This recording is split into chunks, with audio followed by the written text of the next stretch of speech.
ਹੋਰ ਜੀ ਸਾਰੇ ਕਿੱਦਾਂ? ਸਤਿ ਸ਼੍ਰੀ ਅਕਾਲ, ਆਦਾਬ, ਨਮਸਕਾਰ। ਸੋ ਮੇਨਲੀ ਆਪਾਂ +1 ਕਲਾਸ ਫਿਜ਼ਿਕਸ ਦੇ ਅੰਦਰ ਜੀ ਬਲਕ ਪ੍ਰੋਪਰਟੀ ਆਫ ਮੈਟਰ ਇਹ ਚੈਪਟਰ ਨੂੰ ਸਟਾਰਟ ਕਰਨ ਲੱਗਿਆਂਗੇ। ਸੋ 30 ਮਿੰਟ ਦੇ ਅੰਦਰ ਮੈਂ ਇੱਥੇ ਇਹਦਾ ਫਸਟ ਪਾਰਟ ਕੰਪਲੀਟ ਕਰਵਾ ਦੂੰਗਾ। ਇਲਾਸਟੀਸਿਟੀ ਮੇਨਲੀ ਆਪਾਂ ਇੱਥੇ ਸਟੱਡੀ ਕਰਨੀ ਹੈ। ਤਾਂ ਵੀਡੀਓ ਚੰਗੀ ਲੱਗੀ ਤਾਂ ਲਾਈਕ ਐਂਡ ਸ਼ੇਅਰ ਕਰ ਸਕਦੇ ਹੋ, ਅਤੇ ਕੋਈ ਵੀ ਡਾਊਟ ਹੋਇਆ ਤਾਂ ਕਮੈਂਟ ਬਾਕਸ 'ਚ ਪੁੱਛ ਸਕਦੇ ਹੋ। ਇੱਕ ਤੁਹਾਡੇ ਵਾਸਤੇ ਜੀ ਇਨਫੋਰਮੇਸ਼ਨ ਹੈ, ਅਗਰ ਤੁਸੀਂ ਸਾਡੇ ਆਫਲਾਈਨ ਬੈਚਿਸ ਨੂੰ ਜੁਆਇਨ ਕਰਨਾ ਚਾਹੁੰਦੇ ਹੋ ਤਾਂ ਇਸ ਨੰਬਰ 'ਤੇ ਅਸੀਂ ਨਾਲ ਕਨੈਕਟ ਕਰ ਸਕਦੇ ਹੋ ਫਾਰ ਦੀ ਮੋਰ ਇਨਫੋਰਮੇਸ਼ਨ। ਸੋ ਕਰਦੇ ਹਾਂ ਜੀ ਸਟਾਰਟ। ਫਸਟਲੀ ਜੋ ਆਪਣਾ ਮਕੈਨੀਕਲ ਪ੍ਰੋਪਰਟੀਜ਼ ਆਫ ਸੋਲਿਡ ਕਹਿੰਦਾ, ਕੋਈ ਵੀ ਸੋਲਿਡ ਹੈ, ਕੋਈ ਰਿਜਿਡ ਬੋਡੀ ਹੈ, ਉਹਦਾ ਕੋਈ ਡੈਫੀਨੇਟ ਸ਼ੇਪ ਵੀ ਹੁੰਦੀ ਹੈ ਜਾਂ ਸਾਈਜ਼ ਵੀ ਹੁੰਦਾ। ਡੈਫੀਨੇਟ ਸ਼ੇਪ ਹੋਏਗਾ, ਸਾਈਜ਼ ਹੋਏਗਾ, ਅਤੇ ਉਹਨੂੰ ਆਪਾਂ ਸਟੈਚ ਵੀ ਕਰ ਸਕਦੇ ਹਾਂ, ਕੰਪਰੈਸ ਕਰ ਸਕਦੇ ਹਾਂ ਜਾਂ ਬੈਂਡ ਕਰ ਸਕਦੇ ਹਾਂ। ਸਟੈਚ, ਬੈਂਡ ਜਾਂ ਕੰਪਰੈਸ, ਕੋਈ ਵੀ ਹੈਵੀ ਤੋਂ ਹੈਵੀ ਬੋਡੀ ਹੋਵੇ, ਬਹੁਤ ਹੀ ਸਟਰੋਂਗ ਬੋਡੀ ਹੋਵੇ, ਉਹਨੂੰ ਵੀ ਆਪਾਂ ਕਰ ਸਕਦੇ ਹਾਂ ਉਸਦੇ ਅਕੋਰਡਿੰਗ ਉਸ 'ਤੇ ਡੀਫੋਰਮਿੰਗ ਫੋਰਸ ਲਗਾ ਕੇ, ਉਸਦੇ ਅਕੋਰਡਿੰਗ ਉਸ 'ਤੇ ਡੀਫੋਰਮਿੰਗ ਫੋਰਸ ਅਪਲਾਈ ਕਰਕੇ। ਹੁਣ ਡੀਫੋਰਮਿੰਗ ਫੋਰਸ ਕੀ ਹੁੰਦੀ ਹੈ? ਆਪਣੇ ਕੋਲ ਇੱਕ ਬੋਡੀ ਹੈ ਜੀ, ਮੈਂ ਤੇ ਇੱਕ ਫੋਰਸ ਲਗਾ ਰਿਹਾ ਜਿਸ ਦੇ ਕਰਕੇ ਉਸ ਬੋਡੀ ਦੇ ਅੰਦਰ ਸ਼ੇਪ ਦੇ ਵਿੱਚ, ਸਾਈਜ਼ ਦੇ ਵਿੱਚ ਕੁਝ ਚੇਂਜਿਸ ਆ ਰਹੇ ਨੇ, ਉਸਦੀ ਕੌਨਫੀਗਰੇਸ਼ਨ ਦੇ ਵਿੱਚ ਚੇਂਜਿਸ ਆ ਰਹੇ ਨੇ, ਉਹਨੂੰ ਆਪਾਂ ਕਹਿੰਦੇ ਹਾਂ ਜੀ ਡੀਫੋਰਮਿੰਗ ਫੋਰਸ। ਸਮਝੇ? ਅੱਗੇ ਚੱਲਦੇ ਹਾਂ। ਕਹਿੰਦੇ ਜੀ ਹੁਣ ਇੱਕ ਇਲਾਸਟੀਸਿਟੀ, ਪਰਫੈਕਟਲੀ ਇਲਾਸਟਿਕ ਬੋਡੀ ਤੇ ਪਰਫੈਕਟਲੀ ਪਲਾਸਟਿਕ ਬੋਡੀ। ਆਹ ਦੇਖਦੇ ਹਾਂ ਇਲਾਸਟੀਸਿਟੀ ਕੀ ਹੈ। ਮੈਂ ਤੁਹਾਨੂੰ ਦੱਸ ਚੁੱਕਿਆ, ਇੱਕ ਬੋਡੀ ਹੈ, ਉਸ 'ਤੇ ਮੈਂ ਜਿਹੜੀ ਫੋਰਸ ਲਗਾ ਰਿਹਾ ਉਹਨੂੰ ਆਪਾਂ ਡੀਫੋਰਮਿੰਗ ਫੋਰਸ ਲਾਉਂਦੇ ਹਾਂ, ਕਹਿੰਦੇ ਹਾਂ, ਅਤੇ ਉਸਦੇ ਕਾਰਨ ਉਸ ਬੋਡੀ ਦੇ ਕੁਛ ਜਿਹੜੇ ਆਪਣੇ ਐਟਮਸ ਨੇ ਉਹਦੇ ਅੰਦਰ ਉਹ ਕੀ ਹੈ, ਉਹ ਜਿਹੜੇ ਇੰਟਰਮੋਲੀਕਿਊਲਸ ਨੇ ਉਹ ਕੀ ਹੈ, ਥੋੜ੍ਹੇ ਜਿਹੇ ਚੇਂਜ ਹੋ ਜਾਂਦੇ ਨੇ, ਉਹਨਾਂ ਦੀ ਪੋਜੀਸ਼ਨ ਚੇਂਜ ਹੋ ਜਾਂਦੀ ਹੈ। ਠੀਕ ਹੈ। ਹੁਣ ਕਹਿੰਦੇ ਜਦੋਂ ਮੈਂ ਉਹ ਡੀਫੋਰਮਿੰਗ ਫੋਰਸ ਹਟਾ ਦਾਂ, ਇਸਨੂੰ ਹਟਾ ਦਾਂ, ਤਾਂ ਆਪਣੀ ਬੋਡੀ ਆਪਣੀ ਓਰੀਜਨਲ ਪੋਜੀਸ਼ਨ 'ਤੇ ਪਹੁੰਚਣ ਦੀ ਕੋਸ਼ਿਸ਼ ਕਰੇਗੀ। ਓਰੀਜਨਲ ਪੋਜੀਸ਼ਨ 'ਤੇ ਪਹੁੰਚਣ ਦੀ, ਆਪਣੇ ਮੋਲੀਕਿਊਲਸ, ਐਟਮਸ ਪਹੁੰਚਣ ਦੀ ਕੋਸ਼ਿਸ਼ ਕਰਨਗੇ। ਉਸ ਚੀਜ਼ ਨੂੰ ਹੀ ਆਪਾਂ ਕਹਿੰਦੇ ਹਾਂ, ਉਸ ਪ੍ਰੋਪਰਟੀ ਨੂੰ ਹੀ ਆਪਾਂ ਕਹਿੰਦੇ ਹਾਂ property of elasticity. Property of virtue which body want to regain its original configuration after removing the deforming force. ਜਿਵੇਂ ਕਿ ਆਪਣਾ ਇੱਕ ਰਬੜ ਬੈਂਡ ਹੈ, ਉਹਨੂੰ ਆਪਾਂ ਸਟੈਚ ਕੀਤਾ ਤਾਂ ਜੋ ਛੱਡਤਾ ਆਪਾਂ ਨੇ, ਵਾਪਸ ਓਰੀਜਨਲ ਪੋਜੀਸ਼ਨ 'ਤੇ ਪਹੁੰਚ ਜੂਗਾ। ਉਸੇ ਤਰ੍ਹਾਂ ਸਪਰਿੰਗ ਲਗਾ ਸਕਦੇ ਹੋ। ਕੋਈ ਵੀ ਹੈਵੀ ਤੋਂ ਹੈਵੀ ਬੋਡੀ ਆਪਾਂ ਕੰਸੀਡਰ ਕਰ ਸਕਦੇ ਹਾਂ, ਜਿਵੇਂ ਕਿ ਸਿਲਵਰ ਹੋ ਗਿਆ, ਸਟੀਲ ਹੋ ਗਿਆ, ਇਹਦੇ ਵਿੱਚ ਵੀ ਕੀ ਆਪਾਂ ਇਲਾਸਟੀਸਿਟੀ ਆਪਾਂ ਨੂੰ ਦੇਖਣ ਨੂੰ ਮਿਲਦੀ ਹੈ। ਉਸ ਤੋਂ ਬਾਅਦ ਪਰਫੈਕਟਲੀ ਇਲਾਸਟਿਕ ਉਹ ਬੋਡੀਜ਼ ਨੇਗੀਆਂ ਜਦੋਂ ਆਪਾਂ ਨੇ ਜਦ ਹੀ ਆਪਾਂ ਨੇ ਡੀਫੋਰਮਿੰਗ ਫੋਰਸ ਹਟਾਈ, ਤੁਰੰਤ ਹੀ ਵਿਦਇਨ ਅ ਸੈਕਿੰਡ ਉਹ ਕੀ ਆਪਦੀ ਓਰੀਜਨਲ ਪੋਜੀਸ਼ਨ 'ਤੇ ਵਾਪਸ ਪਹੁੰਚ ਜੇ ਜੀ। ਓਕੇ ਜੀ, ਪਰਫੈਕਟਲੀ ਇਲਾਸਟਿਕ ਬੋਡੀਜ਼। ਐਗਜ਼ਾਮਪਲ ਆਪਣੀ ਕੁਆਡ ਫਾਈਬਰ। ਅਤੇ ਪਰਫੈਕਟਲੀ ਪਲਾਸਟਿਕ ਬੋਡੀ ਕੀ ਹੈ, ਜਿਸ 'ਤੇ ਮੈਂ ਕਿਹਾ ਡੀਫੋਰਮਿੰਗ ਫੋਰਸ ਲਗਾ ਰਿਹਾ, ਬਟ ਉਸ ਤੋਂ ਬਾਅਦ ਬੋਡੀ ਆਪਦੀ ਓਰੀਜਨਲ ਪੋਜੀਸ਼ਨ 'ਤੇ ਨਹੀਂ ਪਹੁੰਚ ਪਾਉਂਦੀ। ਡੀਫੋਰਮਿੰਗ ਫੋਰਸ ਹਟਾਉਣ ਤੋਂ ਬਾਅਦ ਬੋਡੀ ਆਪਦੀ ਓਰੀਜਨਲ ਪੋਜੀਸ਼ਨ 'ਤੇ ਨਾ ਪਹੁੰਚੇ, ਉਹਨੂੰ ਕੀ ਕਹਿੰਦੇ ਜੀ ਆਪਾਂ? ਆਪਣੀ ਪਰਫੈਕਟਲੀ ਪਲਾਸਟਿਕ ਬੋਡੀ। ਕਹਿੰਦਾ body does not have the ability to regain its original configuration. Example ਆਪਣੇ ਦੇਖ ਸਕਦੇ ਹੋ ਪੁੱਟੀ ਜਾਂ ਪੈਰਾਫਿਕਸ ਬੈਕਸ ਜਾਂ ਆਪਣੀ ਮੋਮਬੱਤੀਆਂ ਵਾਲੀ। ਠੀਕ ਹੈ। ਸੋ ਅੱਗੇ ਜੀ, ਅੱਗੇ ਦੇਖੋ, ਕਹਿੰਦਾ ਇੱਕ ਸਟ੍ਰੈਸ ਨਾਮ ਦੀ ਟਰਮ ਹੈ, ਇੱਕ ਆਊਗੀ ਸਟ੍ਰੇਨ ਨਾਮ ਦੀ ਟਰਮ। ਸਟ੍ਰੈਸ ਕੀ ਹੈ? ਹੁਣ ਬੋਡੀ ਮੈਂ ਦੱਸ ਚੁੱਕਿਆ, ਬੋਡੀ 'ਤੇ ਡੀਫੋਰਮਿੰਗ ਫੋਰਸ ਲਗਾਉਂਦੇ ਆਂਗੇ ਅਤੇ ਜਿਹੜੇ ਆਪਣੇ ਐਟਮਸ ਨੇਗੇ ਜਾਂ ਮੋਲੀਕਿਊਲਸ ਨੇ ਆਪਦੀ ਪੋਜੀਸ਼ਨ ਨੂੰ ਚੇਂਜ ਕਰ ਲੈਂਦੇ ਨੇਗੇ, ਤਾਂ ਉਸ ਟਾਈਮ 'ਤੇ ਆਪਣੀ ਬੋਡੀ ਦੇ ਅੰਦਰ ਇੱਕ ਫੋਰਸ ਜਨਰੇਟ ਹੋਏਗੀ ਜੋ ਕਿ ਉਸਨੂੰ ਆਪਦੀ ਓਰੀਜਨਲ ਪੋਜੀਸ਼ਨ 'ਤੇ ਪਹੁੰਚਾਉਣ ਦੀ ਕੋਸ਼ਿਸ਼ ਕਰੇਗੀ। A force generated in the body to regain or to back the atoms and molecules to its original position, ਉਹਨੂੰ ਕੀ ਕਹਿੰਦੇ ਆ ਆਪਾਂ ਸਟ੍ਰੈਸ ਕਹਿੰਦੇ ਹਾਂ। ਉਹ ਫੋਰਸ ਪਰ ਯੂਨਿਟ ਏਰੀਆ, ਜਿਹੜੀ ਫੋਰਸ ਆਪਣੇ ਪਰ ਯੂਨਿਟ ਏਰੀਆ ਦੇ ਅੰਦਰ ਲੱਗ ਰਹੀ ਹੈਗੀ ਆਪਣੀ ਬੋਡੀ ਨੂੰ ਦੁਬਾਰਾ ਓਰੀਜਨਲ ਪੋਜੀਸ਼ਨ 'ਤੇ ਲਿਆਉਣ ਦੇ ਲਈ, ਉਹ ਕੀ ਆਪਣਾ ਸਟ੍ਰੈਸ ਹੈ ਜੀ। ਇੰਟਰਨਲ ਰਿਸਟੋਰਿੰਗ ਫੋਰਸ ਪ੍ਰੋਡਿਊਸਡ ਪਰ unit area cross section of the deformed object is known as the stress। ਆ ਫਾਰਮੂਲਾ ਤਾਂ ਇੱਥੇ ਨਾ ਇਹ ਚੀਜ਼ ਲਿਖ ਕੇ ਪਹਿਲਾਂ ਡੀਫੋਰਮਿੰਗ ਫੋਰਸ ਲਗਾਉਂਦੇ ਹਾਂ, ਇੰਟਰਨਲ ਰਿਸਟੋਰਿੰਗ ਫੋਰਸ ਸੈਕਸ਼ਨ ਜਾਂਦੀ ਹੈ ਅਤੇ ਉਹਨੂੰ ਓਰੀਜਨਲ ਪੋਜੀਸ਼ਨ 'ਤੇ ਲਿਆਉਣ ਦੀ ਕੋਸ਼ਿਸ਼ ਕਰਦੀ ਹੈ। ਤਾਂ ਆਪਣਾ ਫਾਰਮੂਲਾ ਇਹ ਵੀ ਹੈ ਜੀ, stress is equals to internal restoring force over area. ਇੱਕ ਹੁੰਦੀ ਹੈ ਜੀ ਇਲਾਸਟਿਕ ਲਿਮਿਟ। ਇਹ ਟਰਮ ਧਿਆਨ 'ਚ ਰੱਖਣ ਵਾਲੀ ਹੈ, ਇੰਪੋਰਟੈਂਟ ਹੈ, ਇਲਾਸਟਿਕ ਲਿਮਿਟ। ਦੇਖੋ ਇੱਕ ਬੋਡੀ 'ਤੇ ਮੈਂ ਸਟ੍ਰੈਸ ਲਗਾਉਣਾ ਸਟਾਰਟ ਕੀਤਾ, ਲਗਾਈ ਗਿਆ, ਇੱਕ ਪਹਿਲਾਂ ਥੋੜ੍ਹਾ ਜਿਹਾ 1 ਪਾਸਕਲ ਦਾ ਲਗਾਇਆ, ਠੀਕ ਹੈ। ਮੈਂ ਸਟ੍ਰੈਸ ਮੇਨਲੀ ਵਧਾਉਣਾ ਸਟਾਰਟ ਕਰਦਾ ਜਾਂਦਾ, ਫੋਰਸ ਵਧਾਉਣਾ ਸਟਾਰਟ ਕਰਦਾ ਜਾਂਦਾ, ਤਾਂ ਉਸ ਤੋਂ ਬਾਅਦ ਕੀ ਹੋਇਆ, ਇੱਕ ਟਾਈਮ ਇਹੋ ਜਿਹਾ ਆਏਗਾ ਜਿਸ ਤੋਂ ਬਾਅਦ ਬੋਡੀ ਪੂਰੀ ਤਰ੍ਹਾਂ ਡਿਫੋਰਮ ਹੋ ਜਾਏਗੀ, ਆਪਦੀ ਓਰੀਜਨਲ ਪੋਜੀਸ਼ਨ 'ਤੇ ਪਹੁੰਚ ਨਹੀਂ ਸਕੇਗੀ, ਵਾਪਸ ਨਹੀਂ ਪਹੁੰਚ ਸਕੇਗੀ। ਮੀਨਜ਼ ਕਿ ਜ਼ਿਆਦਾ ਬ੍ਰੇਕ ਕਰਦੀ, ਰਬੜ ਬੈਂਡ ਹੈ, ਮੰਨ ਲਓ ਰਬੜ ਬੈਂਡ ਨੂੰ ਤੁਸੀਂ ਖਿੱਚਣਾ ਸਟਾਰਟ ਕਰ ਦਿੰਦੇ ਹੋ, ਕੁਛ ਹੱਦ ਤੱਕ ਖਿੱਚਿਆ ਜਾਏਗਾ, ਵਾਪਸ ਆਈ ਜਾਏਗਾ। ਬਟ ਅਗਰ ਤੁਸੀਂ ਕੁਛ ਲਿਮਿਟ ਤੋਂ ਜ਼ਿਆਦਾ ਫੋਰਸ ਲਗਾਤੀ ਤਾਂ ਉਹ ਟੁੱਟ ਜਾਏਗਾ, ਬ੍ਰੇਕ ਹੋ ਜਾਏਗਾ। ਉਹ ਕੀ ਹੈ ਜੀ, ਉਹ ਲਿਮਿਟ ਕੀ ਹੈ, ਆਪਣੀ ਇਲਾਸਟਿਕ ਲਿਮਿਟ ਹੈ। ਉਸ ਤੋਂ ਜ਼ਿਆਦਾ ਫੋਰਸ ਲਗਾਓਗੇ ਤਾਂ ਬੋਡੀ ਪ੍ਰੋਪਰਲੀ ਡੀਫੋਰਮ ਹੋ ਜਾਏਗੀ, ਆਪਦੀ ਓਰੀਜਨਲ ਪੋਜੀਸ਼ਨ 'ਤੇ ਨਹੀਂ ਪਹੁੰਚ ਪਾਏਗੀ, ਠੀਕ ਹੈ। ਉਸਦੇ ਅੰਦਰ ਕੀ ਹੋਏਗਾ, ਇੰਟਰਨਲ ਰਿਸਟੋਰਿੰਗ ਫੋਰਸ ਆਪਣੀ ਐਕਸਟਰਨਲ ਫੋਰਸ ਜਾਂ ਅਪਲਾਈਡ ਫੋਰਸ ਦੇ ਇਕੁਅਲ ਹੋਏਗੀ। ਤਾਂ ਉਸ ਦੌਰਾਨ ਆਪਣਾ ਫਾਰਮੂਲਾ ਜੀ ਇਸ ਤਰ੍ਹਾਂ ਹੀ ਬਣ ਸਕਦਾ, stress is equal to external force over area. ਕਿਉਂਕਿ ਜਿਹੜੀ ਐਕਸਟਰਨਲ ਫੋਰਸ ਲਗਾਈ ਆਪਾਂ ਨੇ, ਉਨੀ ਹੀ ਫੋਰਸ ਆਪਣੀ ਇੰਟਰਨਲ ਬੋਡੀ ਨੂੰ ਲਗਾਉਣੀ ਪਏਗੀ ਉਹਨੂੰ ਓਵਰਕਮ ਕਰਨ ਵਾਸਤੇ, ਤੇ ਜਿਹੜੇ ਆਪਣੇ ਐਟਮਸ ਨੇ, ਮੋਲੀਕਿਊਲਸ ਨੇ, ਆਪਣੀ ਬੋਡੀ ਨੂੰ ਓਰੀਜਨਲ ਪੋਜੀਸ਼ਨ 'ਤੇ ਲਿਆਉਣ ਵਾਸਤੇ, ਠੀਕ ਹੈ। ਅਤੇ ਯੂਨਿਟਸ ਆਪਣੇ ਧਿਆਨ 'ਚ ਰੱਖਣੀ ਹੈ ਜੀ, ਨਿਊਟਨ ਪਰ ਮੀਟਰ, ਕਿਉਂਕਿ ਆਪਣੀ ਫੋਰਸ ਦੀਆਂ ਹੁੰਦੀਆਂ ਨੇ ਜੀ ਨਿਊਟਨ, ਅਤੇ ਆਪਣਾ ਏਰੀਆ ਕੀ ਹੁੰਦਾ, ਮੀਟਰ ਸਕੁਅਰ। ਇਹ ਆਪਣੀ SI ਯੂਨਿਟਸ ਨੇਗੀਆਂ, ਇਹ ਆਪਣੀ ਹੈਗੀ ਹੈ CGS ਯੂਨਿਟਸ। ਹੁਣ ਡਿਮੈਂਸ਼ਨ ਫਾਰਮੂਲਾ ਨਹੀਂ ਕਰਵਾਉਂਦਾ, ਸਭ ਨੂੰ ਪਤਾ ਹੈ, ਨਿਊਟਨ ਨੂੰ ਖੋਲ ਸਕਦੇ ਹੋਗੇ ਕਿ ਜੀ ਮੀਟਰ ਪਰ ਸੈਕਿੰਡ ਸਕੁਅਰ, ਅਤੇ ਨਾਲ ਹੀ ਨੀਚੇ ਆ ਗਿਆ ਆਪਣਾ ਮੀਟਰ ਸਕੁਅਰ। ਤਾਂ ਇੱਥੋਂ ਆਪਾਂ ਬਣਾ ਸਕਦੇ ਹਾਂ ਆਪਣੇ ਆਪ, ਸਭ ਨੂੰ ਪਤਾ ਹੈ, ਕਿਉਂਕਿ ਆਪਣਾ ਫਸਟ ਚੈਪਟਰ ਹੀ ਕੀ ਸੀਗਾ, ਡਿਮੈਂਸ਼ਨ ਫਾਰਮੂਲਾ ਤੋਂ ਲੈ ਕੇ। ਅੱਗੇ ਚੱਲਦੇ ਹਾਂ ਜੀ। ਹੁਣ ਦੇਖੋ ਟਾਈਪਸ ਆਫ ਦੀ ਸਟ੍ਰੈਸ ਦੀ ਕੁਛ ਟਾਈਪਸ ਨੇਗੀਆਂ। ਇਹ ਤਾਂ ਲੌਂਗੀਟਿਊਡਨਲ ਜਾਂ ਨੋਰਮਲ ਸਟ੍ਰੈਸ ਹੋ ਗਿਆ, ਇੱਕ ਆਪਣਾ ਆ ਜਾਏਗਾ ਜੀ ਟੈਂਜੈਂਸ਼ੀਅਲ ਸਟ੍ਰੈਸ ਜਾਂ ਹਾਈਡ੍ਰੋਲਿਕ ਸਟ੍ਰੈਸ। ਹੁਣ ਦੇਖੋ ਲੌਂਗੀਟਿਊਡਨਲ ਨੋਰਮਲ ਸਟ੍ਰੈਸ ਕੀ ਹੈ, ਕੋਈ ਵੀ ਆਪਣੀ ਬੋਡੀ ਹੈ ਉਹਦੇ ਕ੍ਰੋਸ ਸੈਕਸ਼ਨ ਏਰੀਆ ਦੇ ਪਰਪੈਂਡੀਕੂਲਰਲੀ ਆਪਾਂ ਸਟ੍ਰੈਸ ਲਗਾਉਂਦੇ ਹਾਂ, ਉਹਨੂੰ ਆਪਾਂ ਕਹਿੰਦੇ ਨੋਰਮਲ ਸਟ੍ਰੈਸ ਜਾਂ ਲੌਂਗੀਟਿਊਡਨਲ ਸਟ੍ਰੈਸ। ਇਹਦੇ 2 ਟਾਈਪਸ ਨੇ ਅੱਗੇ ਜੀ, ਟੈਂਸ਼ੀਅਲ ਜਾਂ ਆਪਣਾ ਕੰਪਰੈਸ਼ੀਅਲ। ਟੈਂਸ਼ੀਅਲ ਦੇ ਵਿੱਚ ਕੀ ਹੋਏਗਾ, ਉਹਦੇ ਵਿੱਚ ਕੀ ਲੈਂਥ ਕੀ ਹੈ, ਇਨਕਰੀਜ਼ ਹੋਏਗੀ। ਦੇਖੋ ਫਸਟ ਕੰਡੀਸ਼ਨ ਦੇਖੋ, ਇਹਨੂੰ ਮੈਂ ਫੋਰਸ ਬਾਹਰੋਂ ਲਗਾਉਣਾ ਸਟਾਰਟ ਕੀਤੀ ਤਾਂ ਕੀ ਹੈ, ਆਹ ਲੈਂਥ ਕੀ ਹੈ ਆਪਣੀ, ਆਹ ਥੋੜ੍ਹੀ ਜਿਹੀ ਲੈਂਥ ਕੀ ਹੈ ਚੇਂਜ ਹੋਈ, ਡੈਲ ਐਲ ਕੀ ਆਪਣਾ ਵੱਧ ਗਿਆ, ਤਾਂ ਇਹ ਕੀ ਹੈ ਜੀ ਆਪਣਾ ਟੈਂਸ਼ੀਅਲ ਸਟ੍ਰੈਸ। ਤਾਂ ਕੁਛ ਟਾਈਮ ਦੇ ਸੈਕਿੰਡ ਕੰਡੀਸ਼ਨ ਕੀ ਹੈ, ਆਪਣੀ ਫੋਰਸ ਆਪਾਂ ਇਸ ਤਰ੍ਹਾਂ ਲਗਾਈ ਪਰਪੈਂਡੀਕੂਲਰਲੀ ਅੰਦਰ ਨੂੰ ਲਗਾਈ, ਤਾਂ ਕੀ ਹੈ ਜੀ ਆਪਣੀ ਲੈਂਥ ਕੀ ਹੈ ਡਿਕਰੀਜ਼ ਕਰ ਗਈ, ਡੈਲ ਐਲ ਜਿਹੜੀ ਆਪਣੀ ਲੈਂਥ ਡਿਕਰੀਜ਼ ਕਰ ਜਾਂਦੀ ਹੈ, ਉਹਨੂੰ ਆਪਾਂ ਕਹਿੰਦੇ ਹਾਂ ਕੰਪਰੈਂਸ਼ੀਅਲ ਸਟ੍ਰੈਸ। ਅੱਗੇ ਟੈਂਜੈਂਸ਼ੀਅਲ ਕੀ ਹੈ, ਇੱਕ ਬੋਡੀ ਪਈ ਹੈ ਆਪਣੇ ਕੋਲ, ਇੱਕ ਕਿਊਬ ਪਿਆ ਆਪਣਾ, ਤਾਂ ਇਹਦੇ ਵਿੱਚ ਮੈਂ ਇੱਕ ਫੋਰਸ ਲਗਾਉਣਾ ਟੈਂਜੈਂਸ਼ੀਅਲੀ, ਤਾਂ ਕੀ ਹੈ ਇਹ ਥੋੜ੍ਹਾ ਸ਼ਿਫਟ ਕਰ ਜਾਏਗਾ, ਸੋਨੂੰ ਕੀ ਹੈ ਇੱਕ ਤਰ੍ਹਾਂ ਦਾ ਰੋਹੰਬਸ ਦੀ ਤਰ੍ਹਾਂ ਇਹ ਦਿਖਾਈ ਦੇਣਾ ਸਟਾਰਟ ਕਰੇਗਾ। ਇਸ ਤਰ੍ਹਾਂ ਇਹ ਨਾ ਥੋੜ੍ਹਾ ਜਿਹਾ ਇਸ ਤਰ੍ਹਾਂ ਹੋ ਜਾਏਗਾ, ਟੇਢਾ ਜਿਹਾ, ਇੱਕ ਤਰ੍ਹਾਂ ਰੋਹੰਬਸ ਬਣ ਜਾਏਗਾ। ਪਹਿਲਾਂ ਕਿਊਬ ਸੀ, ਕਿਊਬ ਤੇ ਕੀ ਹੈ ਰੋਹੰਬਸ ਦੀ ਤਰ੍ਹਾਂ ਫੋਰਮ ਹੋ ਜਾਏਗਾ। ਇਹਦੇ ਵਿੱਚ ਕੀ ਹੈ, ਬੋਡੀ ਦੀ ਸ਼ੇਪ ਚੇਂਜ ਹੋ ਰਹੀ ਹੈ, ਬਟ ਵੋਲੀਅਮ ਕੀ ਹੈ ਜੀ ਕੌਨਸਟੈਂਟ, ਵੋਲੀਅਮ ਇਜ਼ ਕੌਨਸਟੈਂਟ। ਸੋ ਟੈਂਜੈਂਸ਼ੀਅਲ ਸਟ੍ਰੈਸ ਕੀ ਹੈ, ਡਿਫੋਰਮਿੰਗ ਫੋਰਸ ਐਕਟ ਹੁੰਦੀ ਹੈ ਟੈਂਜੈਂਸ਼ੀਅਲੀ ਸਰਫੇਸ ਦੇ ਉੱਤੇ, ਤਾਂ ਉਹਦੇ ਵਿੱਚ ਕੀ ਸ਼ੇਪ ਦੇ ਵਿੱਚ ਚੇਂਜ ਆ ਜਾਂਦਾ ਹੈ, ਬਟ ਵੋਲੀਅਮ ਕੀ ਹੈ ਸੇਮ ਰਹਿੰਦਾ ਹੈ। ਤਾਂ ਇਹਨੂੰ ਆਪਾਂ ਕਹਿੰਦੇ ਹਾਂ ਜੀ ਆਪਣਾ ਸ਼ੀਅਰਿੰਗ ਜਾਂ ਟੈਂਜੈਂਸ਼ੀਅਲ ਸਟ੍ਰੈਸ। ਉਸ ਤੋਂ ਬਾਅਦ ਜੀ ਹਾਈਡ੍ਰੋਲਿਕ ਸਟ੍ਰੈਸ ਦੇ ਵਿੱਚ ਕੀ ਹੈ, ਇਹਦੇ ਵਿੱਚ ਆਪਣਾ ਹਾਈਡ੍ਰੋਲਿਕ ਸਟ੍ਰੈਸ ਦੇ ਵਿੱਚ ਕੀ ਹੈ, ਵੋਲੀਅਮ ਕੀ ਹੈ ਚੇਂਜ ਹੋ ਜਾਏਗਾ, ਵੋਲੀਅਮ ਚੇਂਜ ਹੋ ਜਾਏਗਾ, ਅਤੇ ਜਿਹੜਾ ਆਪਣੇ ਕੀ ਸ਼ੇਪ ਕੀ ਹੈ ਜੀ ਆਪਣੀ ਸੇਮ ਰਹੇਗੀ, ਠੀਕ ਹੈ।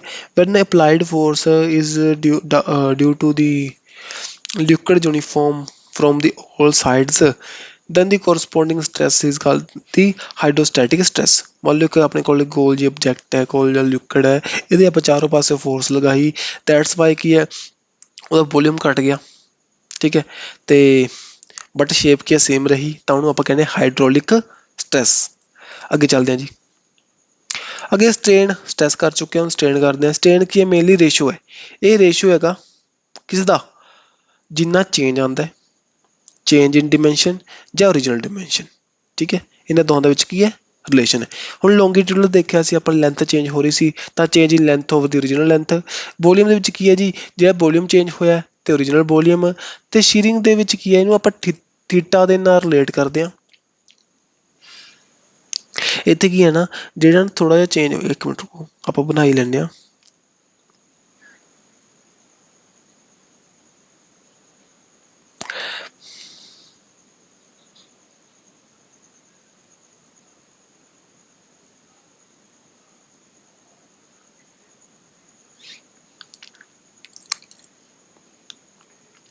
ठीक है जी। आ के थीटा ਹੁੰਦਾ ਹੈ, ਆਪਣੀ ओरिजिनल ਲੈਂਥ L ਸੀਗੀ, ਜਿਹੜਾ ਆਹ ਚੇਂਜ ਕੀ ਹੈ ਡੈਲ L। ਠੀਕ ਹੈ, ਇਸ ਤਰ੍ਹਾਂ ਦੇ ਸਟਰਕਚਰ ਹੁੰਦੇ ਆ। ਥੋੜ੍ਹਾ ਜਿਹਾ ਇਹਨੂੰ ਸਮਝਣ ਦੀ ਕੋਸ਼ਿਸ਼ ਕਰੋ। ਇਹ ਕੀ ਹੈ, ਇਸ ਤਰ੍ਹਾਂ ਨਾਲ ਇੱਧਰੋਂ ਥੋੜ੍ਹਾ ਜਿਹਾ ਥੀਟਾ ਐਂਗਲ 'ਤੇ ਅੱਗੇ ਨੂੰ ਸ਼ਿਫਟ ਕਰ ਜਾਏਗਾ। ਇਹਨੂੰ ਥੀਟਾ ਨਾਲ ਰਿਪਰਜੈਂਟ ਕਰਾਂਗੇ। ਠੀਕ ਹੈ, ਹੁਣ ਚੱਲਦੇ ਹਾਂ ਜੀ ਆਪਾਂ ਇੱਥੇ ਕੀ ਹੈ, ਸ਼ੀਅਰਿੰਗ ਸਟ੍ਰੈਸ ਆਪਣਾ ਸਟ੍ਰੇਨ ਕੀ ਹੁੰਦਾ ਹੈ, ਥੀਟਾ ਨਾਲ ਰਿਪਰਜੈਂਟ ਕਰਦੇ ਹਾਂ। ਅਤੇ ਜਿਹੜਾ ਡੈਲ ਐਲ ਜਿੰਨਾ ਆਪਣਾ ਚੇਂਜ ਆਇਆ ਸੀ, ਅਤੇ ਓਰੀਜਨਲ ਲੈਂਥ ਆਹ ਕੀ ਹੈ ਜੀ ਆਪਣਾ ਸਟੀਅਰਿੰਗ ਸਟ੍ਰੇਨ। ਅੱਗੇ ਚੱਲਦੇ ਹਾਂ ਜੀ। ਕਹਿੰਦਾ ਹੁਕਸ ਲੋ ਆਪਾਂ ਨੇ ਪਹਿਲਾਂ ਵੀ ਕੀਤਾ ਸੀਗਾ ਸਪਰਿੰਗ ਦੇ ਕੇਸ ਦੇ ਵਿੱਚ। ਸਪਰਿੰਗ ਦੇ ਵਿੱਚ ਅਗਰ ਆਪਾਂ ਇਹਨੂੰ ਬਾਹਰ ਨੂੰ ਖਿੱਚੀਏ ਤਾਂ ਐਕਸ ਡਿਸਟੈਂਸ ਕੀ ਹੈ, ਅਗਰ ਬਾਹਰ ਲੈ ਕੇ ਜਾਈਏ ਤਾਂ ਜਿਹੜੀ ਰਿਸਟੋਰਿੰਗ ਫੋਰਸ ਇਹਦੇ 'ਚ ਜਨਰੇਟ ਹੋਏਗੀ ਉਹ ਓਪੋਜ਼ਿਟ ਡਾਇਰੈਕਸ਼ਨ ਦੇ ਵਿੱਚ ਹੋਏਗੀ ਅਤੇ ਡਾਇਰੈਕਟਲੀ ਪ੍ਰਪੋਰਸ਼ਨਲ ਹੋਏਗੀ ਐਕਸ ਦੇ, ਜਿਹੜੀ ਡਿਸਪਲੇਸਮੈਂਟ ਹੋਈ ਹੈ। ਸਿਮਿਲਰਲੀ ਇੱਥੇ ਕੀ ਕਹਿੰਦਾ, ਜੇ ਕੋਈ ਬੋਡੀ ਦੇ ਵਿੱਚ ਸਟਰੈਸ ਆ ਰਿਹਾ, ਬੋਡੀ 'ਤੇ ਆਪਾਂ ਸਟਰੈਸ ਲਗਾ ਰਹੇ ਹਾਂ, ਕੋਈ ਆਪਾਂ ਉੱਤੇ ਡਿਫੋਰਮਿੰਗ ਫੋਰਸ ਲਗਾ ਰਹੇ ਹਾਂ, ਤਾਂ ਜਿਹੜਾ ਸਟ੍ਰੇਨ ਹੈ ਇਹ ਦੋਨੇ ਕੀ ਨੇ ਡਾਇਰੈਕਟਲੀ ਪ੍ਰਪੋਰਸ਼ਨਲ ਨੇ। ਸਟ੍ਰੇਨ ਕੀ ਹੈ ਕੋਈ ਚੇਂਜ, ਅਤੇ ਸਟਰੈਸ ਕੀ ਹੈ ਆਪਣਾ ਡਿਫੋਰਮਿੰਗ ਫੋਰਸ ਪਰ ਯੂਨਿਟ ਏਰੀਆ, ਜਾਂ ਐਕਸਟਰਨਲ ਫੋਰਸ ਜਾਂ ਇੰਟਰਨਲ ਫੋਰਸ ਪਰ ਯੂਨਿਟ ਏਰੀਆ। ਕੋਈ ਵੀ ਚੇਂਜ ਆ ਰਿਹਾ ਉਹ ਡਾਇਰੈਕਟਲੀ ਪ੍ਰਪੋਰਸ਼ਨਲ ਹੋਊਗਾ ਸਟਰੈਸ ਦੇ। Stress is equal to K strain, ਇਹ ਆਪਾਂ ਕੇ ਆਫਟਰ ਰਿਮੂਵਿੰਗ ਦੀ ਪ੍ਰਪੋਰਸ਼ਨਲ ਕੌਂਸਟੈਂਟ, ਤਾਂ ਕੌਂਸਟੈਂਟ ਆਪਣੇ ਇੱਥੇ ਆ ਗਿਆ ਕੇ ਨੂੰ ਆਪਾਂ ਇਲਾਸਟਿਕ ਮੋਡੂਲਸ ਦੇ ਨਾਲ ਜਾਣ ਦਿਆਂਗੇ। ਤਾਂ ਕਹਿੰਦੇ ਕੁਛ ਆਪਣੇ ਆਬਜੈਕਟ ਨੇ ਜਿਵੇਂ ਕਿ ਰਬੜ ਹੋ ਗਿਆ, ਹਿਊਮਨ ਮਸਲਸ ਹੋ ਗਏ, ਇਹ ਹੁਕਸ ਲੋ ਨੂੰ ਆਪਣਾ ਓਬੇ ਨਹੀਂ ਕਰਦੇ। ਤੁਹਾਨੂੰ ਪਤਾ ਆਪਣਾ ਪਿੱਛੇ ਲੈ ਕੇ ਜਾਂਦੇ ਹੱਥ ਨੂੰ, ਤਾਂ ਜ਼ਰੂਰੀ ਨਹੀਂ ਹੈਗਾ ਵੀ ਆਪਦੇ ਆਪ ਹੀ ਅੱਗੇ ਆ ਜਾਏਗਾ। ਠੀਕ ਹੈ, ਉਹ 'ਚ ਕੋਈ ਰਿਸਟੋਰਿੰਗ ਫੋਰਸ ਨਹੀਂ ਹੈ, ਉਹ ਆਪਣੀ ਬੋਡੀ ਵਰਕ ਕਰ ਰਹੀ ਹੈਗੀ। ਤਾਂ ਟਾਈਪ ਆਫ ਮੋਡੂਲਸ ਰਿਜਿਡਿਟੀ, ਹੁਣ ਇਹ ਜਿਹੜੇ ਮੋਡੂਲਸ ਦੇ ਇਹਦੇ ਕੁਛ ਟਾਈਪਸ ਨੇ, ਆਪਣੀਆਂ 2-3 ਟਾਈਪਸ ਨੇਗੀਆਂ ਜਿਹੜੇ ਆਪਣੇ ਲਈ ਇੰਪੋਰਟੈਂਟ ਨੇਗੀਆਂ, ਉਹ ਦੇਖ ਲੈਂਦੇ ਹਾਂ ਜੀ ਆਪਾਂ। ਇਲਾਸਟਿਕ ਲਿਮਿਟ ਤਾਂ ਤੁਹਾਨੂੰ ਦੱਸ ਚੁੱਕੇ ਹਾਂ ਵੀ ਅਪਰ ਲਿਮਿਟ ਜਿਸ ਤੋਂ ਬਾਅਦ ਡਿਫੋਰਮਿੰਗ ਫੋਰਸ ਲਗਾਈਏ ਤਾਂ ਬੋਡੀ ਪ੍ਰੋਪਰਲੀ ਉਹਦੀ ਕਨਫੀਗਰੇਸ਼ਨ ਨੂੰ ਚੇਂਜ ਕਰ ਦੇਗੀ, ਇਨੀਸ਼ੀਅਲ ਕਨਫੀਗਰੇਸ਼ਨ 'ਤੇ ਨਹੀਂ ਪਹੁੰਚ ਪਾਏਗੀ। ਅਤੇ ਦੇਖੋ ਯੰਗਜ਼ ਮੋਡੂਲਸ ਆਫ ਰਿਜਿਡਿਟੀ ਕੀ ਹੁੰਦਾ ਹੈ, ਇਹ ਵਾਈ ਨਾਲ ਰਿਪਰਜੈਂਟ ਕਰ ਦਿੰਦੇ ਹਾਂ ਆਪਾਂ ਇਹਨੂੰ। ਇਹਦਾ ਰੇਸ਼ੋ ਕਾਹਦੀ ਹੈ, ਇਹ ਨੋਰਮਲ ਸਟਰੈਸ ਦੀ ਅਤੇ ਲੌਂਗੀਟਿਊਡਨਲ ਸਟ੍ਰੇਨ ਦੀ। ਲੌਂਗੀਟਿਊਡਨਲ ਸਟ੍ਰੇਨ ਕੀ ਹੁੰਦਾ ਡੈਲ ਐਲ ਓਵਰ ਐਲ, ਅਤੇ ਸਟਰੈਸ ਆਪਣਾ ਕੀ ਹੁੰਦਾ ਐਫ ਓਵਰ ਏ। ਆਹ ਦੇਖੋ ਯੂਨਿਟਸ ਕੀ ਨੇ ਜੀ ਇਹਦੀਆਂ, ਜਿਹੜਾ ਆਪਣਾ ਸਟ੍ਰੇਨ ਸੀਗਾ ਉਹ ਯੂਨਿਟ ਲੈਸ ਸੀਗਾ, ਕਿਉਂਕਿ ਉੱਪਰ ਵੀ ਕੀ ਹੈ ਲੈਂਥ, ਨੀਚੇ ਵੀ ਲੈਂਥ, ਤਾਂ ਕੱਟ ਜਾਏਗਾ। ਤਾਂ ਬਟ ਜਿਹੜਾ ਪਾਈ ਹੈ ਇਹਦੇ ਕੀ ਯੂਨਿਟ ਕੀ ਹੋਣਗੀਆਂ, ਫੋਰਸ ਦੀਆਂ ਯੂਨਿਟ ਆਪਣੀਆਂ ਐਨ, ਆਪਣੇ ਏ ਦੀ ਯੂਨਿਟਸ ਕੀ ਹੁੰਦੀਆਂ, ਏਰੀਆ ਦੀਆਂ ਮੀਟਰ ਸਕੁਏਅਰ ਓਵਰ ਮੀਟਰ, ਆਹ ਦੋਨੇ ਕੱਟ ਜਾਣਗੇ, ਸਟ੍ਰੇਨ ਦੀ ਕੁਛ ਨਹੀਂ ਹੈਗੀਆਂ। ਤਾਂ ਉੱਪਰ ਕੀ ਹੈ ਸਟਰੈਸ ਦੀ ਯੂਨਿਟ ਕੀ ਆ ਗਿਆ ਨਿਊਟਨ ਪਰ ਮੀਟਰ ਸਕੁਏਅਰ। ਜੋ ਸਟਰੈਸ ਦੀ ਯੂਨਿਟ ਹੋਣਗੀਆਂ ਉਹੀ ਆਪਣੀਆਂ ਮੋਡੂਲਸ ਆਫ ਰਿਜਿਡਿਟੀ ਦੀਆਂ ਯੂਨਿਟਸ ਆਪਾਂ ਨੂੰ ਦੇਖਣ ਨੂੰ ਮਿਲਣਗੀਆਂ, ਜਾਂ ਮੋਡੂਲਸ ਆਫ ਇਲਾਸਟੀਸਿਟੀ ਜਾਂ ਰਿਜਿਡਿਟੀ ਆਪਾਂ ਕਹਿ ਸਕਦੇ ਹਾਂ। ਠੀਕ ਹੈ ਜੀ, ਆਪਾਂ ਨਿਊਟਨ ਪਰ ਮੀਟਰ ਸਕੁਏਅਰ ਨੂੰ ਆਪਾਂ ਪਾਸਕਲ ਦੀ ਤਰ੍ਹਾਂ ਵੀ ਲਿਖ ਸਕਦੇ ਹਾਂ। ਕਹਿੰਦੇ ਜੀ ਕੁਛ ਆਪਣੇ ਜਿਹੜੇ ਮੈਟਲਸ ਹੁੰਦੇ ਨੇ ਯੂਜਲੀ ਉਹਨਾਂ ਦੀ ਹਾਈ ਵੈਲਿਊ ਹੁੰਦੀ ਹੈ ਯੰਗਜ਼ ਮੋਡੂਲਸ ਦੀ as compare to other material. ਅਤੇ ਜੇ ਆਪਣਾ ਯੰਗਜ਼ ਮੋਡੂਲਸ ਵੱਧਦਾ ਜਾਏਗਾ ਤਾਂ ਬੋਡੀ ਦੀ ਇਲਾਸਟਿਸਿਟੀ ਵੀ ਵੱਧਦੀ ਜਾਏਗੀ। ਅੱਗੇ ਦੇਖੋ ਵਰਕ ਮੋਡੂਲਸ ਆਫ ਰਿਜਿਡਿਟੀ, ਅਤੇ ਆਪਣਾ ਮੋਡੂਲਸ ਆਫ ਰਿਜਿਡਿਟੀ ਸ਼ੇਅਰਿੰਗ ਮੋਡੂਲਸ, ਜਿਹੜਾ ਸ਼ੇਅਰਿੰਗ ਟੈਂਜੈਂਸ਼ੀਅਲ ਜਿਹੜਾ ਆਪਣਾ ਹੋਇਆ ਉਹ ਚੀਜ਼ ਦੇਖਦੇ ਹਾਂ। ਇਸ ਤੋਂ ਬਾਅਦ ਦੇਖੋ ਬਲਕ ਮੋਡੂਲਸ ਆਫ ਰਿਜਿਡਿਟੀ ਦੇ ਅੰਦਰ ਕੀ ਸੀਗਾ, ਇਹਦੇ ਵਿੱਚ ਇਹ normal stress over volumetric strain, means ਕਿ ਵੋਲੀਅਮ ਦੇ ਵਿੱਚ ਜਿਹੜਾ ਚੇਂਜ ਆ ਰਿਹਾ, ਅਤੇ ਜਿਹੜਾ ਸਟਰੈਸ ਕੀ ਹੈ ਐਫ ਓਵਰ ਏ।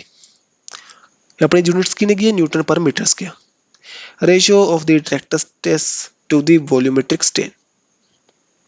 ਜਿਹੜੇ ਕੰਪਰੈਸਿਬਿਲਿਟੀ ਕੀ ਹੁੰਦੀ ਹੈ, ਰੈਸੀਪਰੋਕਲ ਆਪਣਾ ਵਰਕ ਮੋਡੂਲਸ ਆਫ ਇਲਾਸਟਿਸਿਟੀ ਦਾ 1/v। ਮੇਨਲੀ ਜਿਹੜਾ ਆਪਣਾ ਬਲਕ ਮੋਡੂਲਸ ਆਫ ਰਿਜਿਡਿਟੀ ਸੀ ਜੀ, ਇਹਨੂੰ ਬੀ ਨਾਲ ਰਿਪਰਜੈਂਟ ਕਰਦੇ ਆ, ਇਹ ਵੀ ਧਿਆਨ 'ਚ ਰੱਖਣਾ। ਅਤੇ ਜਦੋਂ ਰਿਵਰਸ ਹੈ ਤਾਂ ਇਹਦੀ ਯੂਨਿਟਸ ਵੀ ਇਨਵਰਸ ਹੋਣਗੀਆਂ। ਉਸ ਤੋਂ ਬਾਅਦ ਜਿਹੜਾ ਆਪਣਾ ਸ਼ੇਅਰਿੰਗ ਮੋਡੂਲਸ ਹੈ ਇਹਦੇ ਆਪਣੇ ਮੇਨਲੀ ਜੀ ਨਾਲ ਇਹਨੂੰ ਰਿਪਰਜੈਂਟ ਕਰ ਲੈਂਦੇ ਹਾਂ। ਉੱਪਰ ਕੀ ਟੈਂਜੈਂਸ਼ੀਅਲ ਸਟਰੈਸ, ਨੀਚੇ ਸ਼ੇਅਰਿੰਗ ਸਟ੍ਰੇਨ ਆ ਗਿਆ। ਤਾਂ ਸ਼ੇਅਰਿੰਗ ਸਟ੍ਰੇਨ ਥੀਟਾ ਹੁੰਦਾ, ਤਾਂ ਇਹਨੂੰ ਆਪਾਂ ਡੈਲਟਾ ਐਲ ਓਵਰ ਐਲ ਨਾਲ ਰਿਪਰਜੈਂਟ ਕਰਦੇ ਹਾਂ, ਮੇਨਲੀ ਹੁੰਦਾ ਫਾਰਮੂਲਾ। ਅਤੇ ਆਪਣਾ ਟੈਂਜੈਂਸ਼ੀਅਲ ਸਟ੍ਰੇਨ ਕੀ ਹੁੰਦਾ ਐਫ ਓਵਰ ਏ। ਠੀਕ ਹੈ, ਇਹ ਤਾਂ ਸਿੰਪਲ ਚੀਜ਼ਾਂ ਨੇ ਜੀ, ਇਹ ਬਸ ਉਹਨੂੰ ਇਹਦਾ ਰੇਸ਼ੋ ਧਿਆਨ 'ਚ ਰੱਖਣੀ ਹੈ ਤਿੰਨੋਂ ਦੀ। ਯੰਗਜ਼ ਮੋਡੂਲਸ ਇੰਪੋਰਟੈਂਟ ਹੈ ਅਤੇ ਜਾਂ ਸ਼ੇਅਰਿੰਗ ਮੋਡੂਲਸ ਇੰਪੋਰਟੈਂਟ ਹੈ। ਅੱਗੇ ਚੱਲਦੇ ਹਾਂ। ਅੱਗੇ ਜੀ ਆਪਣਾ ਕੀ ਹੈ ਸਟਰੈਸ ਸਟ੍ਰੇਨ ਰਿਲੇਸ਼ਨ ਇਨ ਦੀ ਵਾਇਰ।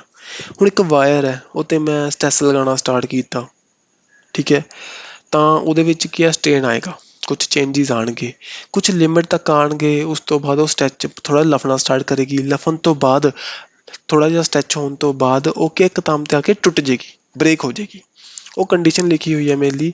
ਕਹਿੰਦਾ ਇਨੀਸ਼ੀਅਲੀ ਜਦੋਂ ਆਪਣਾ ਪਾਰਟ O ਤੋਂ A ਆ, ਗ੍ਰਾਫ ਧਿਆਨ 'ਚ ਰੱਖਣਾ ਜੀ, ਡਿਟੋ ਇਹ ਗ੍ਰਾਫ ਆਪਾਂ ਨੇ ਜੇ ਆਪਾਂ ਨੂੰ ਆਇਆ ਤਾਂ ਇਸ ਤਰ੍ਹਾਂ ਹੀ ਛਾਪਣਾ ਹੈ। ਆਹੀ ਚੀਜ਼ ਹੈ, ਇਹ ਆਪਣੀ ਵਾਇਰ ਦੀ ਪ੍ਰੋਪਰਟੀ ਦੱਸਦਾ ਵੀ ਵਾਇਰ ਦੇ ਵਿੱਚ ਅਗਰ ਸਟ੍ਰੈਸ ਲਗਾਉਣਾ ਸਟਾਰਟ ਕਰੀਏ ਤਾਂ ਸਟੇਨ 'ਤੇ ਕੀ ਇੰਪੈਕਟ ਪਏਗਾ, ਇਹਦਾ ਕੀ ਫਰਕ ਪੈਂਦਾ ਹੈ। ਠੀਕ ਹੈ, ਅੱਗੇ ਦੇਖੋ ਕਹਿੰਦਾ ਇਨੀਸ਼ੀਅਲ ਜਦੋਂ ਆਪਾਂ O ਤੋਂ A ਤੱਕ ਜਾਂਦੇ ਹਾਂ, ਸਟੇਟ ਲਾਈਨ ਹੈਗੀ ਮੇਨਲੀ ਕੀ ਇਲਾਸਟਿਕ ਬਿਹੇਵੀਅਰ ਦਿਖਾ ਰਿਹਾ ਹੈਗਾ।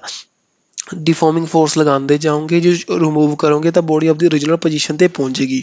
ਅਪ ਟੂ A ਕੀ ਹੈ, ਹੁਕਸ ਲੋਅ ਨੂੰ ਓਬੇ ਕਰਦਾ ਹੈ। ਤਾਂ ਜਿਹੜਾ ਪੁਆਇੰਟ A ਹੈ ਇਹਨੂੰ ਆਪਾਂ ਪ੍ਰਪੋਰਸ਼ਨਲ ਲਿਮਿਟ ਆਖਦੇ ਹਾਂ। ਤਾਂ ਇਹ ਕੀ ਹੈ, ਪਰਫੈਕਟਲੀ ਇਲਾਸਟਿਕ ਦੀ ਤਰ੍ਹਾਂ ਬਿਹੇਵ ਕਰੇਗੀ O ਤੋਂ ਲੈ ਕੇ A ਤੱਕ ਆਪਣੀ ਵਾਇਰ। ਆਫਟਰ ਦੀ A ਤੋਂ ਬਾਅਦ ਕੀ ਹੈਗਾ, stress not proportional to strain. Stress ਇੱਥੇ ਪ੍ਰਪੋਰਸ਼ਨਲ ਨਹੀਂ ਰਹੇਗਾ ਸਟੇਨ ਦੇ। ਇੱਥੇ ਪਹਿਲਾਂ ਕੀ ਸੀ ਆਪਣਾ ਹੁਕਸ ਲੋਅ ਕੀ ਕਹਿੰਦਾ ਸੀਗਾ, ਸਟ੍ਰੈਸ ਕੀ ਡਾਇਰੈਕਟਲੀ ਪ੍ਰਪੋਰਸ਼ਨਲ ਸਟੇਨ ਦੇ ਹੁੰਦਾ ਹੈ। ਬਟ ਇਹ ਕੰਡੀਸ਼ਨ ਤੋਂ ਬਾਅਦ ਕੀ ਇਹ ਜੀ ਨਹੀਂ ਹੋਏਗਾ। ਇਹਦੇ ਵਿੱਚ ਕੀ AB ਜਿਹੜੀ ਆਪਣੀ ਕਰਵ ਜਨਰੇਟ ਹੋ ਰਹੀ ਹੈ, ਆਪਾਂ ਕਹਿੰਦਾ ਇਫ ਆਪਾਂ ਇਹਨੂੰ ਲੋਡ ਨੂੰ ਰਿਮੂਵ ਕਰ ਦਿੰਦੇ ਹਾਂ ਤਾਂ ਆਪਣੀ ਬੋਡੀ ਵਾਪਸ ਰਿਟਰੇਸ ਕਰਦੀ ਹੋਈ ਇੱਥੇ ਹੀ ਪਹੁੰਚ ਜਾਏਗੀ ਓਰੀਜਨਲ ਪੋਜੀਸ਼ਨ 'ਤੇ। ਇਹ ਇਲਾਸਟਿਕ ਲਿਮਿਟ ਪੁਆਇੰਟ ਹੈ। ਇਸ ਤੋਂ ਬਾਅਦ ਅਗਰ ਮੈਂ ਕੋਈ ਫੋਰਸ ਲਗਾਵਾਂਗਾ ਤਾਂ ਆਪਣੀ ਬੋਡੀ ਡਿਫੋਰਮ ਹੋਣਾ ਸਟਾਰਟ ਕਰੇਗੀ। ਇਸ ਤੋਂ ਐਕਸਟਰਾ ਅਗਰ ਸਟ੍ਰੈਸ ਲੱਗੇਗਾ ਤਾਂ ਬੋਡੀ ਆਪਣੀ ਡਿਫੋਰਮ ਹੋ ਜਾਏਗੀ ਉਸ ਥਾਂ 'ਤੇ। ਇਸ ਤੋਂ ਪਹਿਲਾਂ ਕੀ ਹੈ, ਬੋਡੀ ਆਪਣੀ ਓਰੀਜਨਲ ਪੋਜੀਸ਼ਨ 'ਤੇ ਵਾਪਸ ਪਹੁੰਚ ਰਹੀ ਹੈ। ਤਾਂ ਪੁਆਇੰਟ B ਨੂੰ ਆਪਾਂ ਇਲਾਸਟਿਕ ਲਿਮਿਟ ਜਾਂ ਈਲਡ ਪੁਆਇੰਟ ਵੀ ਕਹਿ ਸਕਦੇ ਹਾਂ। ਠੀਕ ਹੈ, ਅੱਗੇ ਜੀ ਕਹਿੰਦਾ ਆਫਟਰ ਦੀ B ਤੋਂ ਬਾਅਦ ਕੀ ਹੋਏਗਾ, ਸਟੇਨ ਇਨਕਰੀਜ਼ ਮੋਰ ਰੈਪਿਡਲੀ। ਇਹਦੇ ਵਿੱਚ ਸਟੇਨ ਜ਼ਿਆਦਾ ਜਲਦੀ ਇਨਕਰੀਜ਼ ਕਰੇਗਾ, ਮੇਨਲੀ ਆਪਣੀ ਲੈਂਥ ਜਾਂ ਉਸਦੀ ਵਾਇਰ ਦੀ ਜ਼ਿਆਦਾ ਇਨਕਰੀਜ਼ ਕਰੇਗੀ ਐਸ ਜਦੋਂ ਆਪਾਂ ਸਟ੍ਰੈਸ 'ਤੇ ਅਪਲਾਈ ਕਰਾਂਗੇ। Van the load is removed, ਆਪਣੇ ਲੋਡ ਰਿਮੂਵ ਕੀਤਾ ਤਾਂ ਵਾਇਰ ਆਪਦੀ ਓਰੀਜਨਲ ਸ਼ੇਪ 'ਚ ਨਹੀਂ ਪਹੁੰਚ ਪਾਊਗੀ ਵਾਪਸ। ਉਹ ਕੀ ਹੈ, ਥੋੜ੍ਹਾ ਜਿਹਾ ਉਹਦੇ ਵਿੱਚ ਕੀ ਹੈ ਸਟੇਨ ਆ ਜਾਏਗਾ, ਇੱਕ ਪਰਮਾਨੈਂਟ ਸਟੇਨ ਉਹਦੇ ਵਿੱਚ ਸੈਟਅਪ ਹੋ ਜਾਏਗਾ। ਤਾਂ ਇਸ ਤਰ੍ਹਾਂ ਦਾ ਉਹ ਕੀ ਗ੍ਰਾਫ ਨੂੰ ਫੋਲੋ ਕਰੇਗੀ।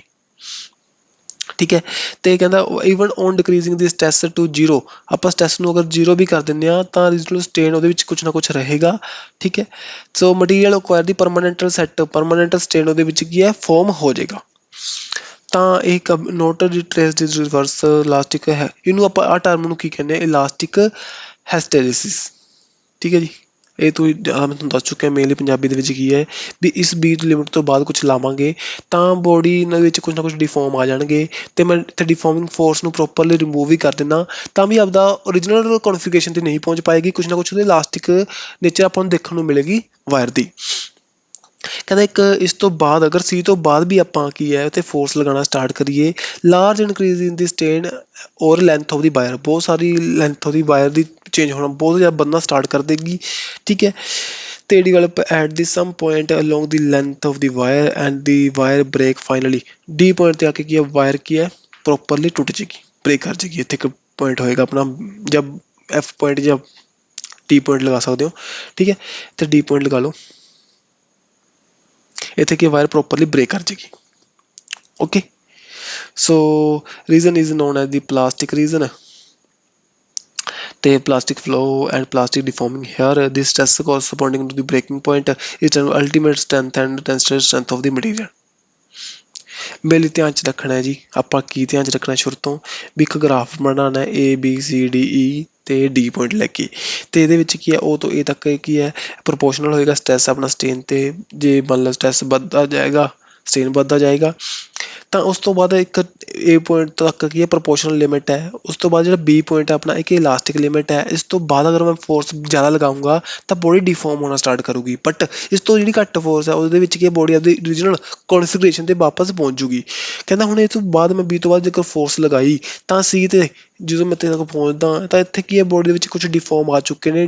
ਆਪਣੀ ਡਿਫੋਰਮਿੰਗ ਫੋਰਸ ਹਟਾਉਣ ਤੋਂ ਬਾਅਦ ਵੀ ਬੋਡੀ ਦੇ ਵਿੱਚ ਕੁਛ ਨਾ ਕੁਛ ਸਟੈਚ ਜਾਂ ਉਹਦੇ ਵਿੱਚ ਕੁਛ ਨਾ ਕੁਛ ਇਲਾਸਟਿਕ ਵੀ ਲਫਿਆ ਹੋਇਆਪਣ ਆਪਾਂ ਨੂੰ ਦੇਖਣ ਨੂੰ ਮਿਲੂਗਾ, ਥੋੜ੍ਹੀ ਜਿਹੀ ਵਾਇਰ ਲਫੀ ਹੋਈ ਦਿਖਾਈ ਦੇਊਗੀ।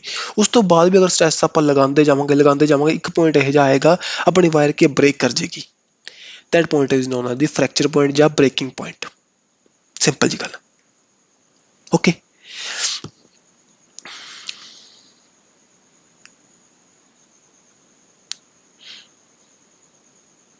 ਅੱਗੇ ਚੱਲਦੇ ਹਾਂ ਜੀ, ਕੁਛ ਗੱਲਾਂ ਨੇ। ਕਹਿੰਦਾ ਜੀ object return to their original state when deforming force is removed। ਆਪਣੇ ਆਬਜੈਕਟ ਨੇ ਕਿ ਵਾਪਸ ਪਹੁੰਚ ਜਾਂਦੇ ਨੇ ਕਿ ਡਿਫੋਰਮਿੰਗ ਫੋਰਸ ਰਿਮੂਵ ਕਰਨ ਦੇ ਉੱਤੇ। Certain object return to their original position immediately ਪਹੁੰਚ ਜਾਂਦੇ ਨੇ, ਉਹਨੂੰ ਆਪਾਂ ਕਹਿੰਦੇ ਪਲਾਸਟਿਕ परफेक्टली प्लास्टिक, ठीक है। बट कुछ ऑब्जैक्ट ਕਹਿੰਦੇ ਆਪਣੇ ਥੋੜ੍ਹਾ ਟਾਈਮ ਜਾ ਲੈਂਦੀਆਂ ਨੇ ਅਤੇ ਕੁਛ ਜਮ੍ਹਾਂ ਨਹੀਂ ਪਹੁੰਚ ਪਾਉਂਦੀਆਂ, ਉਹ ਕੀ ਕਹਿੰਦੇ ਨੇ ਆਪਾਂ ਪਰਫੈਕਟਲੀ ਪਲਾਸਟਿਕ।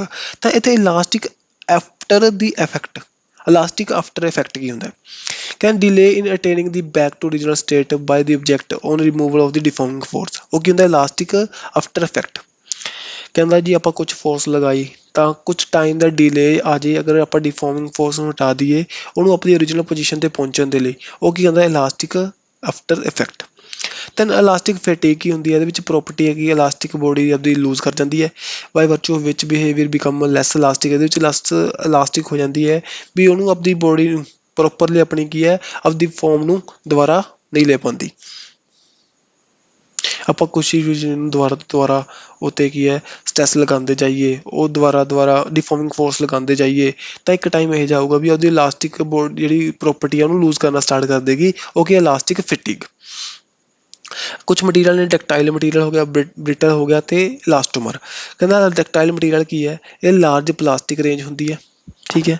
ਇਰੀਵਰਸੀਬਲ ਰਾਈਜ਼ ਇਨ ਦੀ ਲੈਂਥ ਬਿਫੋਰ ਸਨੈਪਿੰਗ, ਇਹਨੂੰ ਆਪਾਂ 3 ਵਾਇਰ ਦੇ ਅੰਦਰ ਬ੍ਰੇਕ ਕਰ ਸਕਦੇ ਹਾਂ। ਕੋਪਰ, ਸਿਲਵਰ, ਆਇਰਨ, ਐਲੂਮੀਨੀਅਮ ਕੀ ਹੈ ਇਹਦੀਆਂ ਐਗਜ਼ਾਮਪਲਸ ਨੇਗੀਆਂ।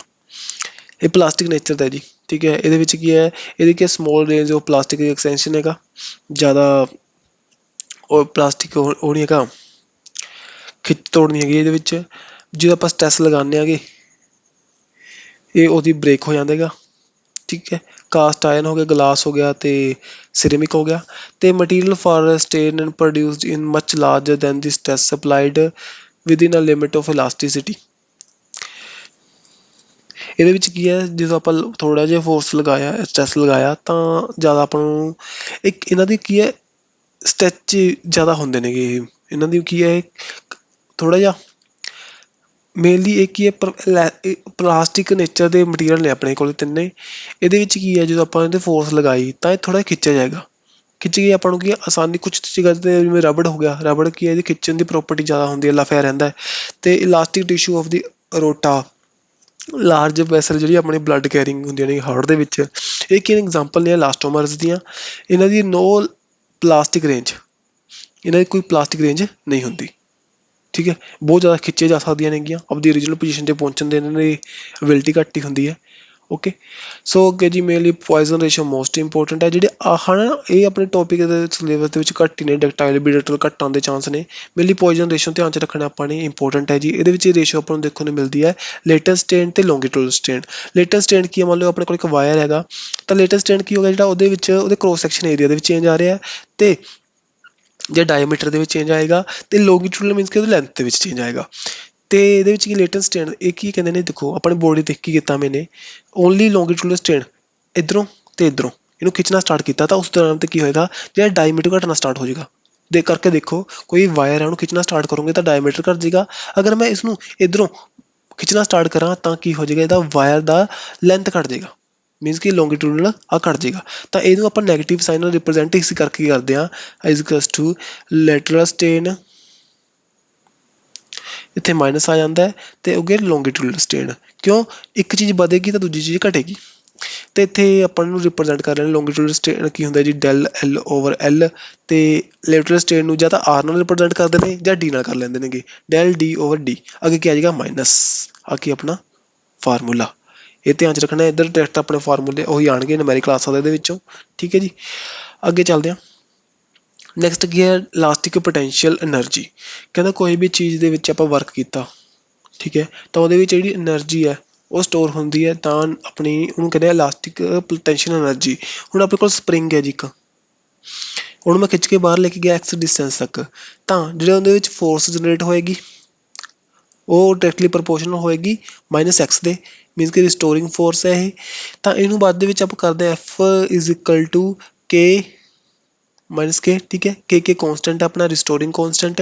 ਤਾਂ ਇੱਥੇ ਵਰਕ ਕਿੰਨਾ ਆ ਜਾਂਦਾ ਹੈ ਆਪਣਾ ਹਾਫ ਕੇ ਐਕਸ ਸਕੇਅਰ, ਠੀਕ ਹੈ। ਇਹ ਤਾਂ ਆਪਾਂ ਨੂੰ ਪਤਾ ਜੀ ਸਪਰਿੰਗ ਦੇ ਕੇਸ ਦੇ ਵਿੱਚ, ਆਪਾਂ ਲੇਕਿਨ ਉਰੇ ਵਾਇਰ ਦੇ ਕੇਸ ਦੇ ਵਿੱਚ ਇਹ ਕਰ ਚੁੱਕੇ ਹਾਂ ਪਹਿਲਾਂ ਆਪਾਂ ਵਰਕ ਐਨਰਜੀ ਵਾਲੇ ਚੈਪਟਰ ਦੇ ਵਿੱਚ। ਤਾਂ ਹੁਣ ਆਪਾਂ ਕਰ ਲੈਂਦੇ ਜੀ ਆਪਣਾ ਸਟ੍ਰੈਚਿੰਗ ਵਾਇਰ ਦੇ ਕੇਸ ਦੇ ਵਿੱਚ। ਆਪਣੇ ਕੋਲ ਇੱਕ ਵਾਇਰ ਹੈ, ਇਹ 'ਤੇ ਆਪਾਂ ਕੰਮ ਕਰਾਂਗੇ, ਇਹ 'ਤੇ ਆਪਾਂ ਫੋਰਸ ਲਗਾਉਣੀ ਹੈ ਮੇਨਲੀ, ਇੱਕ ਫੋਰਸ ਲਗਾਉਣਾ ਐਫ ਐਮ ਹੈ, ਠੀਕ ਹੈ। ਫੋਰਸ ਐਫ ਆਪਾਂ ਨੇ ਇਹ 'ਤੇ ਅਪਲਾਈ ਕਰ ਲੈਂਦੇ ਹਾਂ ਅਤੇ ਇਹਦੀ ਲੈਂਥ ਕਿੰਨੀ ਆਪਾਂ ਨੇ ਕਿੱਧਰ ਗਿਆ एक मिनट,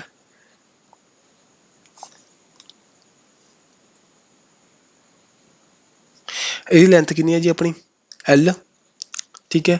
ਤੇ ਕ੍ਰੋਸ ਸੈਕਸ਼ਨ ਏਰੀਆ ਆਪਾਂ ਲੈ ਲਿਆ ਇੱਥੇ A, cross section area A,